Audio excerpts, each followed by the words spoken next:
Good morning students.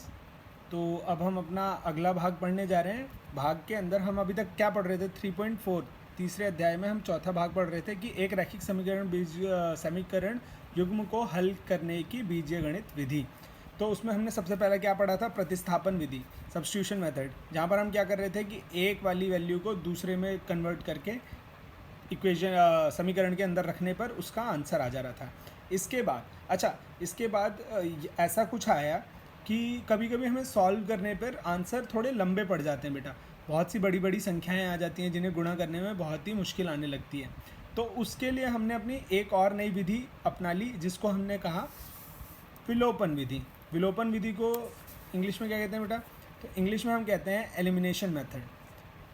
विलोपन विधि, elimination method. अच्छा, हमें लोपन विधि की ज़रूरत क्यों पड़ी? क्योंकि बेटा देखो, प्रतिस्थापन विधि से सब कुछ संभव नहीं हो रहा था। कुछ आंसर्स हमारे खोजने में हमें बहुत समय लग रहा था। तो हर चीज़ का डेवलपमेंट चाहिए होता है हमें, आप लोगों को याद होगा। तो पहला हमने क्या पढ़ा? Substitution method. जैसा मैंने आपको बताया था कि जब एक खिलाड़ी घायल हो जाता है तो उसकी जगह हम सब्स्टिट्यूट लेके आते हैं। अच्छा, अब हम क्या पढ़ने जा रहे हैं? विलोपन विधि, जिसमें क्या है? Elimination method. अच्छा, कभी आप कपड़े खरीदने गए होंगे तो आपने देखा आप एक बार में 4 कपड़े उठाते हो, उसमें से फिर आप धीरे धीरे करके 1 काटते हो, 2 काटते हो, 3 काटते हो और आखिरी में आपके पास क्या बचता है? 1 बचता है। तो आपने क्या किया बेटा? विलोपन किया उसका, यानी एलिमिनेट किया कि ये वाला नहीं चाहिए मुझे, जीन्स ये नहीं चाहिए, ये नहीं चाहिए, ये वाली चाहिए। तो आपने वहाँ पर एलिमिनेट किया और आपको वो जीन्स मिल गई।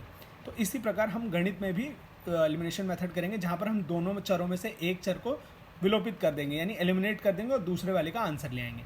तो आइए एक उदाहरण के माध्यम से उसे समझते हैं। तो उदाहरण 11, दो व्यक्तियों का आय का अनुपात क्या होता है बेटा? 9.7, ठीक है। और उनके खर्चों का अनुपात क्या है? 4.3। यदि प्रत्येक व्यक्ति के प्रति महीने में 2,000 रुपये बचा लेता है तो उसकी मासिक आय क्या होगी? अच्छा बेटा, याद रखें, मासिक आय क्या होती है? मासिक आय जो होती है वो होती है बेटा आपकी खर्च प्लस बचत, यही होती है आपकी मासिक आय।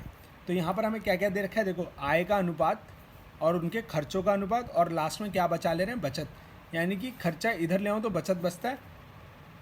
यानी कि मैं अगर लिखना चाहूँ कि मासिक आय में से अगर मैं खर्चा निकाल दूँ तो क्या बचेगा मेरे पास? बचत बचेगी। क्योंकि मासिक आय, जैसे मान लो मुझे बेटा 1,000 रुपये मिली, मैंने उसमें से 600 रुपये खर्च दिए, तो मेरी बचत कितनी हुई? 400 रुपये की हुई। तो वही चीज़ यहाँ करनी है। तो आइए अब हम क्वेश्चन के हिसाब से चलते हैं। तो मान लेते हैं कि मासिक आय क्या थी पहले व्यक्ति की? 9x, और दूसरे व्यक्ति की क्या थी? 7x। यहाँ दो व्यक्तियों को हम मान लेते हैं राम और श्याम। तो राम की मासिक आय क्या थी? 9x, क्योंकि अनुपात दे रखा है ना बेटा 9 और 7। तो 7, और दूसरे की कितनी थी? 7x, ठीक है। अच्छा, उनके खर्चों का भी अनुपात दे रखा है, तो हमने खर्चों को मान लिया 4y का और 3y। राम का 4y, दूसरे व्यक्ति का 3y। तो ये हो गया मासिक आय का अनुपात, ये हो गया खर्चों का अनुपात। यानी 9x एक का मासिक आय है और 7x दूसरे का मासिक आय है। एक का खर्चा 4y है और दूसरे का 3y खर्चा है। तो अब इसको ज़रा हम समीकरण में लिख लेते हैं। तो देखिए, पहले हम बात करेंगे पहले आदमी के मासिक आय में से, अगर हम मासिक आय में से खर्चा निकालते हैं तो बचत। तो पहले वाले की मासिक आय कितनी है? 9x, खर्चा कितना है? 4y। तो 9x में से खर्चा निकाला तो कितना बचा ले रहा है वो? 2,000, और दोनों ही व्यक्ति 2,000 बचा रहे हैं। तो दूसरे का आते हैं, 7x दूसरे का मासिक आय है और 3y उसका खर्चा है, और वो भी कितना बचा रहा है? 2,000। बन गए हमारे पास दो समीकरण युग्म, बन गए। अब इससे चाहो तो आप कर सकते हो प्रतिस्थापन विधि द्वारा, सब्स्टिट्यूशन मेथड। पर याद रखो, यहाँ देख रहे हो कितना बड़ा अंक है? 2,000। यानी कि अगर मैं एक को दूसरे के फॉर्म में लाऊंगा तो बहुत ज़्यादा बड़ा हो जाएगा और हम थक जाएंगे और निकालते निकालते शायद गड़बड़ भी कर दें। तो इसमें काम आता है हमारा विलोपन विधि, जिसे हम कहते हैं एलिमिनेशन मेथड। एलिमिनेशन मेथड को करने के लिए बेटा सबसे सरल तरीका यही है कि पहले देखिए, हम इसे चरणबद्ध तरीके से समझेंगे। तो चरण पहला क्या कहता है कि पहले y के गुणजों को समान करने के लिए समीकरण 1 को 3 से कर देंगे। यानी कि y के गुणज देखो क्या है? 4 और 3। अच्छा, इनको आपस में समान करना है तो इसको किससे करेंगे? 3 से। तो 4 3 जा 12, और इसको 4 से, तो 3 4 जा 12, बराबर हो गए सामान्य गुणज। अच्छा, आप चाहते तो यहाँ भी कर सकते थे, जैसे 9 है तो इसको 7 से गुणा कर देंगे, और 7 है तो 9 से गुणा कर देंगे। आप दोनों में से कोई भी ले सकते हैं। अभी मैं आपको y लेके बता रहा हूँ।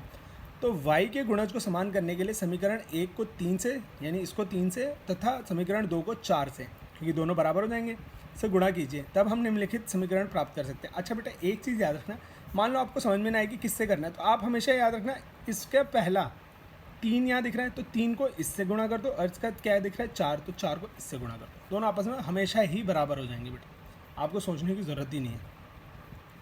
और अगर उसमें भी फंस जाओ कि यार किससे करूँ, तो सबसे बढ़िया इन दोनों का निकालिए आप लघुत्तम यानी एलसीएम, एलसीएम से पूरे को समीकरणों को गुणा कर दीजिए, दोनों बराबर हो जाएंगे। अच्छा यहाँ आइए, अब क्या है, पहला हमने कर लिया दोनों को गुणा, यानी कि इसको हमने इसको किया 3 से और इस पूरी को किया 4 से, तो देखिए 9 3 जा 27, 4 3 जा 12, 2000 को 3 से किया तो 6000। अब यहाँ 7 4 जा 28, 3 गुणा 4 12, और 2 को किया 4 से तो 8000। एक आ गई, दूसरे दो हमारे पास आ गए नए। अच्छा नया कुछ नहीं है, हमने सिर्फ गुणा किया है तो ये आ गया।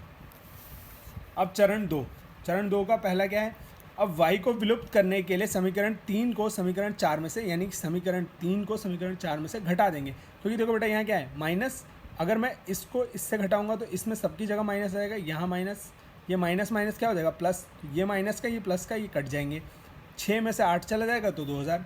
तो देखिए यहाँ पर हमने किया, हम पाते हैं इस वाली इक्वेशन 28x में से 27x माइनस किया, माइनस 12y में से 12y किया। अब आप कहेंगे अंदर तो ये देखो प्लस का ये माइनस का कैंसिल हो गया, 8 में से 6 गया 1000, 28 में से 27 गए तो बचा क्या x, क्योंकि 28 में से 27 गया 1 और x तो x ही रहेगा, तो x बराबर कितना आ गया हमारे पास बेटा, आ गया हमारे पास 2000, यानी कि x का क्या है वैल्यू 2000।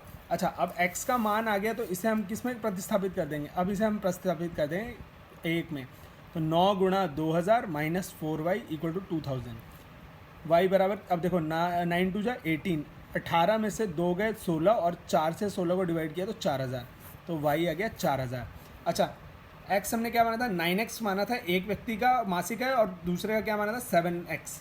तो देखो समीकरण के युग्म से पता चलता है कि x 2000 है और y क्या है 4000, इसलिए व्यक्तियों की मासिक आय क्या होगी, पहले वाले का 9x था तो 9 2 जा 18, 18000, और दूसरे का क्या था 7x, तो दूसरे का था 7x, तो 7 2 जा 14, 14000 आ गया, पहले का 9x था और दूसरे का 7x था, तो 7 2 जा 14 और 9 2 जा 18, वेरीफाई हो गया।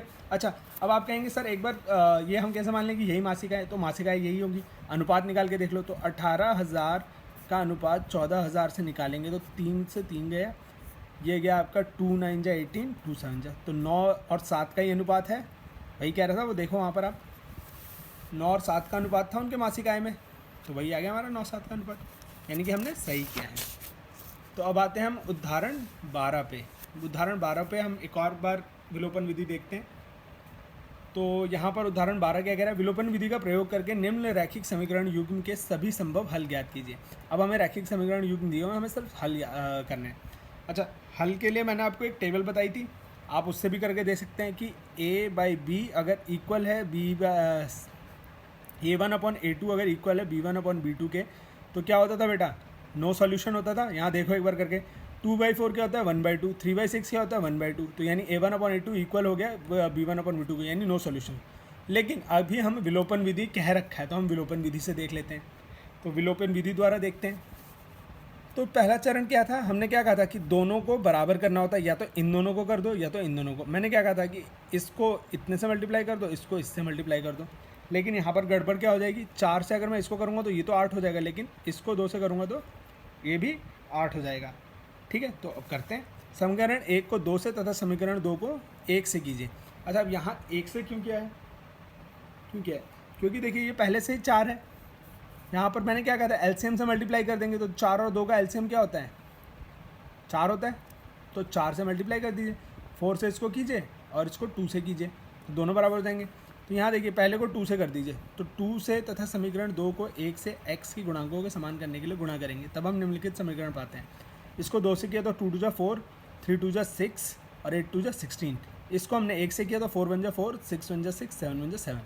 ठीक है, अब यहाँ देखिए आप 4x सेम दिख रहे हैं, 6y सेम दिख रहे हैं। यानी अगर मैं समीकरण 4 में से 3 को घटा देता हूँ, ये कैंसिल, बचा क्या, 0 बराबर 9, जो कि एक असत्य है, कभी भी 0 और 9 बराबर नहीं हो सकते। तो अतः समीकरण के युग्म का कोई हल नहीं होगा। मैंने पहले भी बताया था, आप उस टेबल को याद कर लीजिएगा। ठीक है बेटा, तो ये आ गया आपके एलिमिनेशन से। एक एग्जाम्पल और देख लेते हैं इसमें। तो एक एग्जाम्पल और देखते हैं, उदाहरण 13। दो अंकों की एक संख्या एवं उसके अंकों को उलटने पर बनी संख्या का योग 66 है। यदि संख्या के अंकों का अंतर 2 हो तो संख्या ज्ञात कीजिए। ऐसी संख्याएं कितनी है? अच्छा, संख्याओं का आपको पता होगा कैसे पढ़ते हैं। अगर 100 लिखा है हमारे पास तो इकाई, दहाई, सैकड़ा पढ़ते हैं हम। ठीक है, अगर 10 लिखा है तो कैसे पढ़ते हैं? इकाई और दहाई। अगर 10 को मुझे लिखना है तो मैं कैसे लिख सकता हूँ? अच्छा, तो देखते हैं कैसे लिख सकते हैं भाई हम। तो ये भी देख लेते हैं। तो चलिए, अब ये देखा है। तो मान लेते हैं प्रथम संख्या के दहाई तथा इकाई के अंक क्रमशः x और y हैं। ठीक है, तो इसलिए प्रथम संख्या को प्रसारित रूप में कैसे लिख सकते हैं? 10x + y। तो मान लीजिए अगर यहाँ पर कुछ है, 56 एक संख्या है, 56 को आप कैसे लिख सकते हैं? 10 × 5 + 6 यानी 10x + y। दिखा कुछ? 56 का ये है ना, देखो 5 और 6 दिख रहा है आपको? ऐसे लिख सकते हैं इसको। ठीक है, तो हमने लिख लिया 10x + y के फॉर्म में। और x और y क्या माना है? प्रथम और दूसरा इकाई और दहाई मान लिए। ठीक है, अब उन्होंने क्वेश्चन में क्या किया कि अगर उलट दिया जाए, जब अंक उलट जाते हैं तो x क्या हो जाएगा? जो अगर ये x था तो ये यहाँ आ जाएगा, और ये y था तो ये यहाँ आ जाएगा। ठीक है, तो वही उसने कहा उलट जाते हैं तो x क्या हो जाएगा? इकाई का अंक बन जाएगा, और y क्या बन जाएगा? दहाई का अंक। तो यहाँ प्रसारित रूप क्या हो जाएगा? 10y + x। अच्छा, मैं कहूँ कि अगर इन दोनों को नंबर को पलट दिया जाए तो 56 क्या बन जाता है पलटने के बाद? 65। अच्छा, 65 को कैसे लिखोगे? 10 × 6 + 5 है ना। तो ये देखो, जो पहले x था यहाँ पर x 5 था, यहाँ x क्या बन गया? यहाँ y। तो y, तो हमने वही लिखा है 10y + x। ठीक है बेटा, ऐसे आप इस चीज़ को समझ सकते हैं। तो अब दिए हुए प्रतिबंधों के यानी क्वेश्चन के अनुसार क्या कह रहा है वो? दो अंकों की एक संख्या एवं उसके अंकों को उलटने पर बनी संख्या का योग 66 है। तो दो अंकों की संख्या ये और उसको उलटने पर जो है उनका योग +66 हुआ। ठीक है, अच्छा इन दोनों को कर लेते हैं। तो देखो 10x + x 11x, 10y + y 11y। तो 11 कॉमन आ गया, x + y 66। x + y 6 कैसे बचा? इस 11 को अगर हम यहाँ गुणा में है तो यहाँ जब लेके आएंगे तो वो आ जाएगा भाग में। तो 11 को 6 से करोगे तो 11 एकम 11, 11 छके, तो ये आ गया हमारे पास पहली इक्वेशन। ठीक है, समीकरण 1 आ गया। अच्छा, ये अभी तक हमने यहाँ तक किया है। अब क्या कह रहा है? यदि संख्या के अंकों का अंतर 2 हो तो संख्या ज्ञात कीजिए। ठीक है, यानी इसका और इसका अगर अंतर 2 है तो संख्या ज्ञात कीजिए। तो आइए संख्या भी ज्ञात कर लेते हैं। तो संख्या क्या कहती है हमें? संख्या हमें कहती है कि यहाँ दिया गया है कि यह हमें दिया गया है कि अंकों का अंतर 2 है, तो इसीलिए अंकों का अंतर यानी x - y 2 भी हो सकता है। यहाँ कंडीशन बन रही है बेटा कि x - y 2 भी हो सकता है या y - x 2 हो सकता है। ठीक है, तो अब हम दोनों कंडीशंस को लेके चलेंगे। एक बार हम इक्वेशन फर्स्ट एंड सेकंड, एक बार फर्स्ट एंड थर्ड। तो अभी पहले हम ले लेते हैं, यदि x - y यानी संख्याओं के बीच का अंतर क्या है? 2 है। यानी कि मान लीजिए 56 और 65 ही था, तो अब हमने माना कि संख्या पहली जो थी वो 56 थी, तो इन दोनों का अंतर ले लेते हैं हम, 2 है। तो वो क्या हो जाएगा? 1 और 2 द्वारा। पहली इक्वेशन हमें मिली हुई x + y = 6, x - y = 2। अच्छा, अब यहाँ आप देख सकते हो कि अगर मैं इस इक्वेशन में से इसको घटा दूँ तो कुछ दिख रहा है? ये दोनों कैंसिल हो जाएंगे, ये प्लस का है ये माइनस का है, कैंसिल हो गया। x + x 2x और 6 + 2 8, तो x की वैल्यू आ गई 4। ठीक है, अब यहाँ से x की वैल्यू यहाँ 4 अगर मैं रख देता हूँ तो x + y = 6 है, तो 4 + y = 6, y = 6 - 4 यानी 2, तो y = 2 आ जाएगा। तो हमें प्राप्त हुई संख्या क्या हुई? क्या था बेटा? याद करो, 10x + y था तो 10 × 4 + 2 42 मिल जाएगी हमें 42। देखो प्राप्त हो गई 42। इस स्थिति में 42 प्राप्त होगी। लेकिन अगर दूसरी कंडीशन, यदि y - x दोनों के बीच का डिफरेंस y - x में 2 है तो पहले और तीसरे द्वारा क्या होगा? x + y = 6, y - x = 6।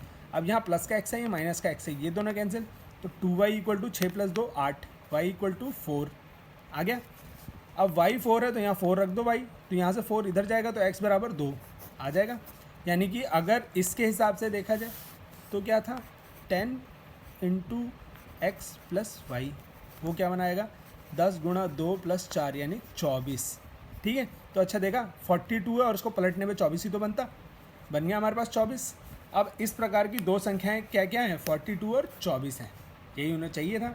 But यहाँ आपके एग्जाम्पल खत्म होते हैं। अब आप अपनी बुक की एक्सरसाइज में प्रश्नावली 3.4 सॉल्व करेंगे।